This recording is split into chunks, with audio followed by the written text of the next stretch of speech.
Hello, and welcome to episode 250 of The Modern Manager.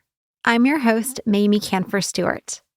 Wow, 250 episodes. I can hardly believe it.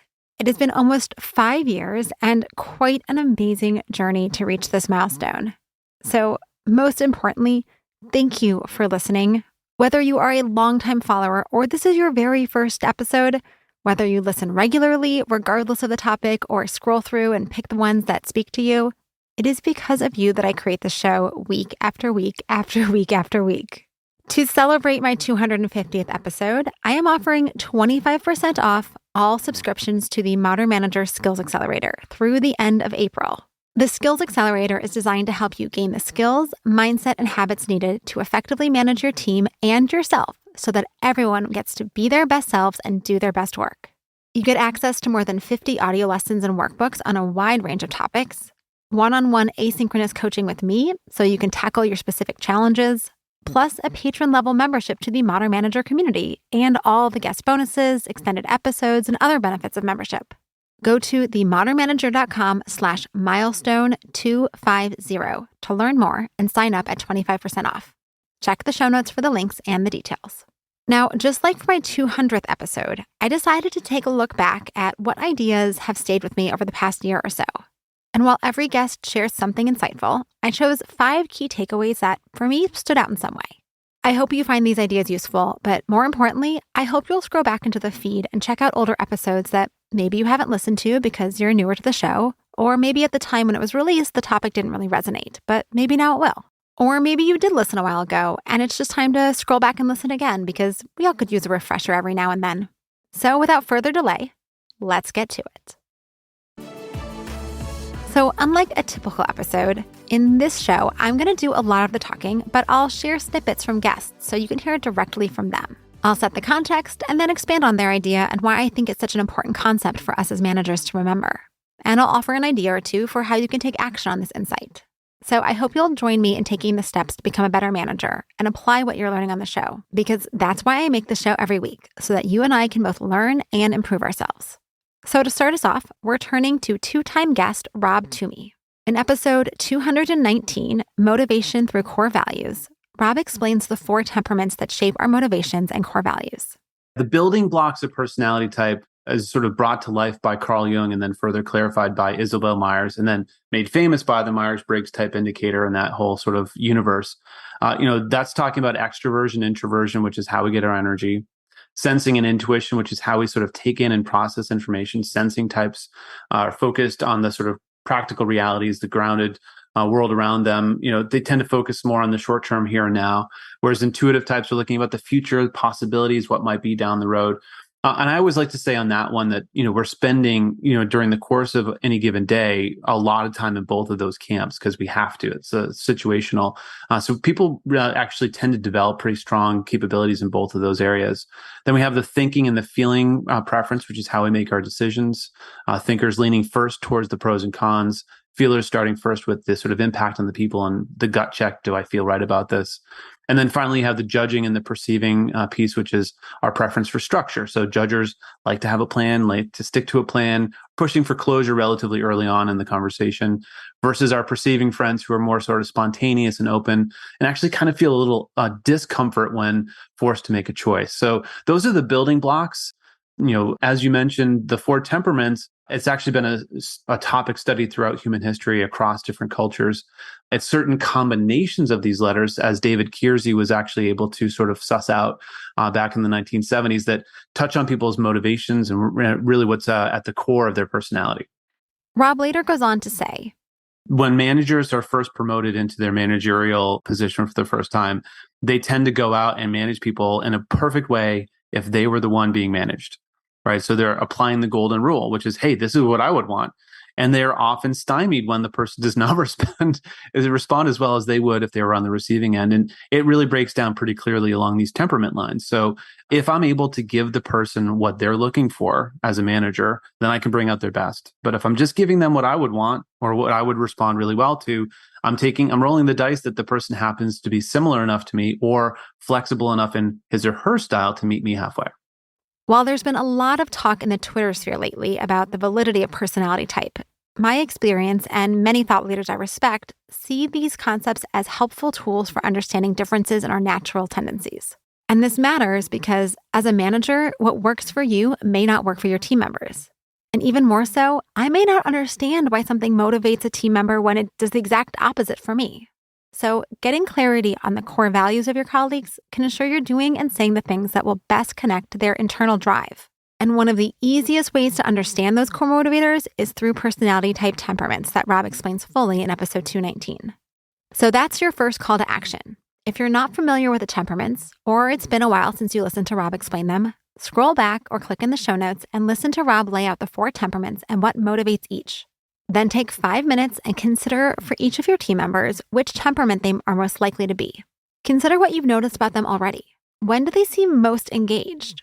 What do they seem proud of? What do they get frustrated about? And then what might you do differently to motivate them now that you have these insights? Next up, episode 229, Overcoming Obstacles with Joel Green. Joel and I spoke about mental toughness, and here he shares an essential skill for all humans, at work and in life, that, while not always easy, makes a huge difference in the quality of our decisions and relationships. You have to train yourself to stop reacting all the time and begin responding to what you're faced with, from day to day. And the way I break it down is, again, when you're reacting, you're acting in accordance with an external stimulus. That stimulus now has control over your actions. Your actions are based off of what they've done or the situation has caused. So I just let people know, hey, look, when something happens, let's see if we can reframe or retrain your default thinking, your default reactions, your default process by just taking a breath for a moment. I mean, we can literally in 1 minute think over 30 thoughts. So if we just give ourselves a minute before we do anything, whatever our response may be, let's have it be as void as possible of emotion. Emotions are a good thing, but when something difficult happens or unideal, the emotions tend to cloud our judgment. So I just, try to tell people, let's just take a moment in present time, as opposed to waiting on hindsight to reveal to us what we should have done. Let's actually, in our present time, say, okay, what can I do? How can I filter this moment that I'm in right now to break it down, to maybe see it objectively from another angle, from someone else's point of view? And that has helped me, and it's helped so many others often, just by taking your time. And I know it's not easy to do when something requires an immediate response, because we think everything has to be immediate nowadays in the Instacart and the Instagram, generation that we live in now. But taking time is the answer to changing your default process. I just love this because honestly, it's kind of one of my superpowers. So I know how incredible it can be to stay calm and give yourself a moment to think and then respond with intention.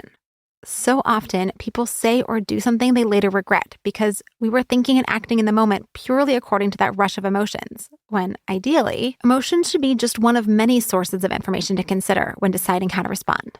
So as a next step, take 10 minutes and think back to a few situations where maybe you would have benefited from taking a pause and regrouping and then responding instead of reacting. Is there anything these situations have in common that you can make a mental note of for future reference? Like for me, when my husband criticizes my parenting, it takes all my strength to pause and remind myself that he's sharing feedback because he loves our kids and wants them to grow into productive and kind humans. Maybe for you, it's when a team member gives you bad news about a project delay, or your client sends yet another annoying email, or your boss asks a question in a meeting that you are totally unprepared for and you get super flustered. Once you've noted anything helpful, then make a mini routine that you can do in 5 seconds or less whenever you're feeling emotionally charged. It could be a deep breath and a mental mantra of, how do I want to respond and not react? Or connecting to your body with a squeeze of your fists and then a release. Just something to bring you back to the present and put you in control of whatever happens next. And while we're on the topic of acting with intention, the next insight comes from Akaya Winwood from episode 237, Create the Conditions for Joy in the Workplace. Akaya shared a story about a friend whose father would eat nectarines in the backyard and then randomly throw the pits on the ground, and one of them eventually took root and grew into a tree. Here's Akaya talking about that as a metaphor for leadership. As leaders, we're planting seeds all the time, even when we don't know we're doing it, because people are watching us. When people think, oh, I'm just going to quietly do my leadership thing over here, that just isn't so. We are teaching the people who depend on us kind of how to be, especially when there are younger folks or newer folks in the organization. They're watching, well, how do we be here? How do I show up? What's expected of me? And so what may seem very, oh, well, this is just how I do every day, is we're actually planting seeds because people are watching and going, oh, okay, that is how I'm supposed to be. And so I think that's where it's really important as leaders, we be aware of what the impact of what we're saying, what we're doing is having all the time, right? Because we don't want unintentional trees in the backyard that feel like burdens, right? For Rajasvini and her family, that tree became a gift. But there are other people for whom that tree would be a burden. And as leaders, we don't want to plant seeds that will be burdensome to the folks who will have to deal with them later. This lesson resonated with me so much. We're going through our days, sometimes even on autopilot, without realizing that we are role modeling for our team members, and the actions or words that we say may have longer unintended consequences, both positive or negative. And the hard part is that we don't always know if they'll be positive or negative. But with a little intention, we can increase the likelihood that we're planting seeds that will do good for our team members in the future. So for this action, take 5 minutes to reflect on your behaviors that you do on automatic. Maybe it's how you prepare or don't prepare for meetings. Maybe it's how often or infrequently you give praise and say thank you. Maybe it's how you do or don't do a daily or weekly planning routine. Now project forward. What lessons are your team members taking from those actions or inactions? How might they be interpreting your behavior for good or for bad? If you want to create a different future experience, what's one small thing you might do differently now? And then go do it. Now, in episode 193, Navigating Change, Ambiguity, and Uncertainty with Russ Linden, we talked about the importance of recognizing the sense of loss we all experience when something changes. Too often, we as managers hype up the exciting, positive future and ignore the sadness or even pain that our team members experience during times of change. These losses could be big or small, but no matter the size, we need to acknowledge and attend to them. Here's Russ. I like being open and honest with people and saying, if I think that this change is going to be both positive and with some losses, and just saying that. I've seen leaders who say, you know what, folks, we're not going to start with bells and whistles. We're not going to overhype this. I think, and I know some of you think this change can do a lot, but let's face it, some of you are going to be working with different people and you like your peers, and that's going to be a loss, at least for a while. I've seen leaders say, some of you are happy where you are, and this may involve some geographic change. I heard some leaders say, some of you, and this is where my wife comes in when I think about this, Mamie, some of you like to do what you do and do it very well and keep doing it. And others of you who have what Carol Dweck calls a growth mindset, others of you, thrive on new challenges. And then the leader says, all of us are going to have to make some changes in terms of the skills. And now here's how we're going to lessen the blow. We've got the following training lined up. We're going to ease into this one step at a time, and so on and so forth. I once had a client, Mamie, real quick story, social services agency. Each of them was dealing with their specialty, and they loved being specialists. Some handled Medicaid. Some handled child issues. Some handled housing. Some handled training. Each of them was an expert in their issue. The leader of the organization with the team did some best practices scouting around and learned, this is some time ago, that the best way to work in their field was to become multi-skilled generalists. Up to a point, be the one person for most things for your family. And then when there's something beyond your expertise, go to a few of the continuing specialists. But most of them were going to go from being specialists to multi-skilled people. And you know what, Mamie? The staff knew it was coming and they were so depressed. No amount of words was going to help. So with the manager's support, we did something that I don't really understand too well because it's not part of my faith. We held a wake. I can still remember, maybe we sat down, everybody knew what the deal was. It's going to be safe to talk about what we're going to miss. We turned down the lights. I literally lit a candle. It was as though we were grieving over a person. And people had time to say, well, I'm going to miss being the expert. I'm going to miss knowing more and more about what I do. I'm going to miss this feeling of esteem and competence. It wasn't whining. They were too professional for that. It wasn't, let's go back. Everybody knew the decision was made. They had to be able to say it and hear their boss say what he would miss. And then they started to move through the stages of change. I love the straightforward and creative ways that we can address these feelings of loss with our team members and ourselves. We don't need to pretend that, ta-da, big change, now everything is going to be great, when in reality, some things will be better, and maybe in the long run, everything will be better, but at least in the short term, some things won't feel better. So let's just be honest about the journey ahead and give people the space and support they need to reach that better future. As a next step, if you've got a change that recently occurred or is in the works, reach out to your team members to open a conversation on the realities of the change. Acknowledge to them that they might feel a sense of loss, and that's okay. And see if the group is interested in doing something creative to honor the good that they've experienced in the past as part of this process of moving forward. Last up is episode 223, Keep Calm and Address Conflicts with Hesha Abrams. Dealing with conflict can often feel like one of the worst parts of any manager's job. But Hesha provides a few quick and easy tips that anyone can follow to hold the calm and address conflict head on.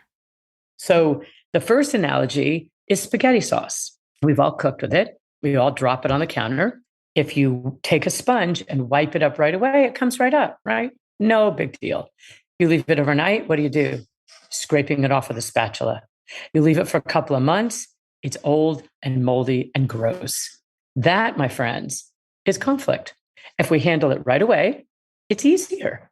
The longer we wait, the harder it gets. Now, you can still handle it. It will just be harder. And the reason we don't handle it right away is because we don't know how, or we're afraid, or we don't want to say the wrong thing, or we tried and it failed spectacularly. I love this metaphor of conflict as spilled spaghetti sauce. It is so on point and so important to speak up quickly instead of letting things fester. But I also know it can be really hard to do so when the other person's acting irrationally or emotionally, and you're just not sure you're up for the task. So here, Hesha goes on to explain the magic trick of disarming someone who's creating conflict so they're open to a conversation with you. Validation is the number one elixir. It's a magic beans. It's a magic wands. Validation is unbelievable. And the problem is that if I'm really mature and I'm not triggered and you're not stealing credit for a project I did, I could probably validate you in something you're doing. But let's make this the advanced course. Let's say the guy just stole credit from you or won't listen to you or is infringing on your space or spoke badly about you or. You can get angry and mad and do all the normal reactive stuff. That's a choice. Maybe that's a choice you want to take. Or you can do a technique that I call VUCS, VUCS. And the reason I do that is because you tell them to go VUC them. Now, none of your listeners are going to forget that, are they? So the first one is V for validate. So the easy validation is, you did a good job on this, or I know you're trying your best, or, that's easy stuff. But let's do the hard one. I don't want to validate you. I don't like you. I think you did a terrible job and you're annoying the heck out of me. I still got to validate this guy because it's the magic elixir that calms him down. So I validate if I can. But if I can't, I name the emotion. You seem like you're really angry. I'm not angry. Oh, okay. What are you feeling? I'm frustrated. Okay. Now I have data. I have information. And what I say to our listeners here, in that exchange, who had the power? The person angry and yelling or the person who's using VUCS? And when you have power, your amygdala calms down. You create a moat around your emotions. Now you have more power and you can do something. So now all of a sudden it's a data point. Oh, why are you frustrated? It may have nothing to do with you at all. And all of a sudden, I have found that those angry, really upset people, when you VUCS them and you validate them, you are their new best friend because no one else, they're radioactive. No one else will listen to them. No one else will talk to them. No one else understands them. You do. You can completely flip and turn the situation. While it seems so simple, I have seen myself how validating can transform someone's energy and mindset in seconds. So even if you're not feeling the love, finding some way of validating the other person's experience or emotions can be a game changer. Now, for our last call to action, take a minute to think about who in your team or organization do you need to validate. What conflict have you been avoiding, and maybe it's time to confront head on? I suggest you listen to the whole interview with Hesha in episode 228 because she provides additional strategies that could really help you prepare for that tough conversation. Finally, a huge thank you to my team behind the scenes of the show, Alexandria, Rivka, and Andrew, and a huge thank you to you for listening. As this week's bonus, I am offering to lead a full 360 process for up to 10 patron-level members of the Modern Manager at a drastically discounted price of $250. This includes a survey of up to 10 of your colleagues to gather feedback on their experience of working with you, also about your strengths and where you can improve. You get a full written report plus a 1-hour debrief session with me to review your findings and plan the next steps. Normally, I charge more than $1,000 for this type of 360. But since it's my 250th episode, we're going with $250. To become a member and get one of these massively discounted 360s with me, go to themodernmanager.com/join. If you work for a government or nonprofit agency, you get 20% off any membership level. Or take advantage of the discount on the Skills Accelerator at 25% off, which includes that patron level membership. So you can go to themodernmanager.com/milestone250 to learn more. All the links are in the show notes, and they can be delivered to your inbox along with this week's mini sketch note that has one key takeaway. So if you haven't yet subscribed to my newsletter, get on that list at themodernmanager.com. Thanks again for listening. Until next time. Meetings are one of the most critical components of healthy collaboration, and teams are at the heart of how we work. Meteor helps you use your time in meetings productively, build healthy relationships with your colleagues, and move work forward. To learn how we do it, visit meteor.com. That's MEETEOR.com. You've been listening to The Modern Manager. You're already becoming a rock star boss of a thriving team, I can tell. To ensure you never miss an episode, subscribe to the show in your favorite podcast player and join the mailing list at mamieks.com/podcast. That's MAMIEKS.com/podcast to get show notes and other special content delivered directly to your inbox. Thank you so much for listening. Until next time.